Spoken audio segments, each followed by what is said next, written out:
бир 22-жылдан баштап ушул талап болгон экен. Анан дүйнөлүк Duolingo деген мобилдик колдонмо бар, тил үйрөтүүчү. Биз ошо Duolingo'га кыргыз тилин дагы ошого киргизип, ошол Duolingo колдонмосу аркылуу кыргыз тилинде үйрөнүүгө мүмкүнчүлүк болсун деп Google компаниясына кайрылып, Google эмес, эми ошол Duolingo иштеп чыгып, бул да америкалык компания. Анан бизге кыргыз тилин киргизгенге мүмкүнчүлүк болбой калды. Себеби биз санкцияга кабылып калдык. Жана Украинада башталган согуштун улам биз Россия менен ЕАЭСте жана башка бирликтерде барбыз. Анан өнөктөшсүңөр деп бизди ошондой шылтоо менен санкцияга кирип, бизге андай кызмат көрсөтүү мүмкүнчүлүгүн чектеп койду.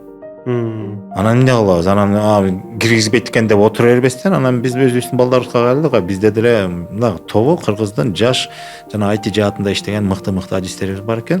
Duolingo'нун үлгүсүндө өзүбүздүн эле мобилдик колдонмабызды иштеп чыктык. Эч кимге көз каранды болуп.